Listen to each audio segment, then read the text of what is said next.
Introduce yourself. Like, just like your name and like your age. Or just your name. Linda.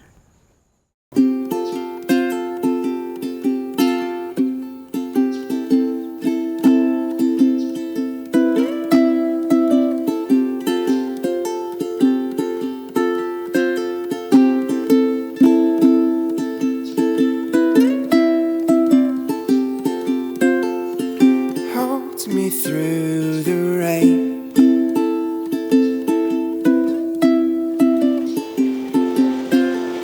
I'll be with you again.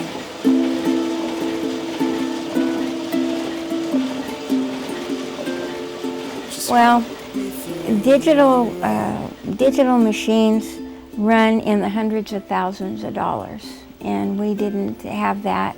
And we have customers that didn't exactly like all the digital stuff. They wanted the old-fashioned way, and so we just kept doing it.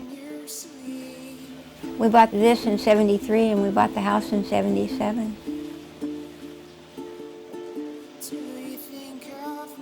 Why did you nudge him into deferring into going into the service even though he wanted to? Because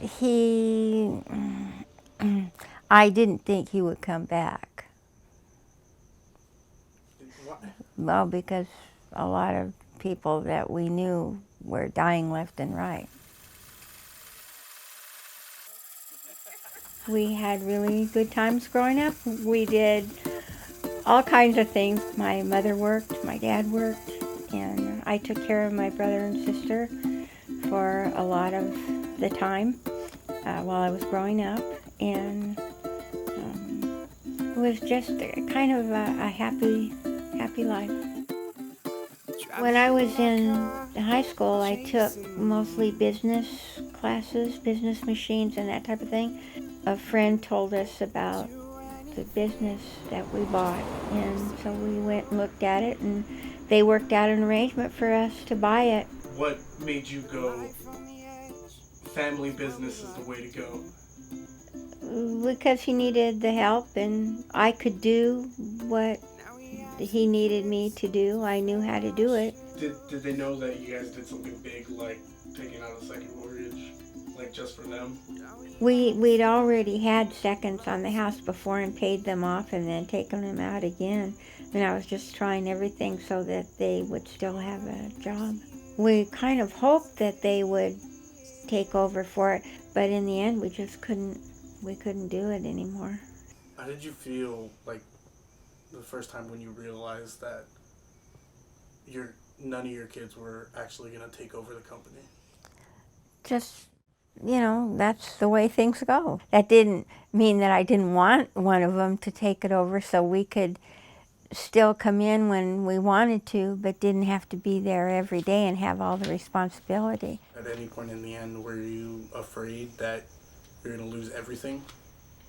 Yeah, a couple times I wasn't so sure if we were going to keep the house or anything. In 2010, I really was worried, but everything worked out okay. I just made arrangements to pay things off.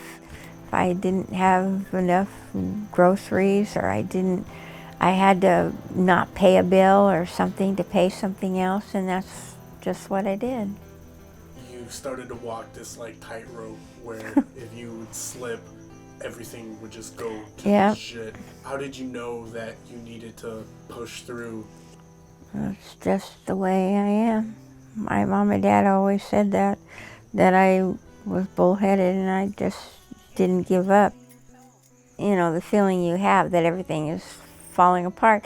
But then the beauty of it is you go to bed and you wake up the next day and then something happens and everything's okay. Now you have people fighting over the property where the lowest bid is $500,000. That was bizarre. It was just ridiculous. One would bid and then somebody else would come in and say, oh no, now this one, my bid is $10,000 over the last one. Or, this went on for 4 or 5 days where they were playing one up, you know, and doing that. And we kept thinking, well, you know, maybe we'll have enough money to retire on and not have to worry about it. I mean, we had a good life out of it. I don't know if our kids think that because they didn't always get everything they wanted, but nobody does. It's better for you to learn that you're not going to get everything you want when you're young, so you'll work to get it, you know. So I don't think it ended badly at all, you know. It was just time for us to go, and it was worth it. Are you happy with like your family turned out? Yes, we have 14 grandchildren. We have 13 great-grandchildren almost, and we've had a good life. We see our kids and our grandkids often. We see our great-grandkids often. In the end, we're not the ones that decide what happens. Somebody else decides that. And so you just go along and you know, if you are having a bad time, you just pray that things are going to be better and be thankful for what you do have.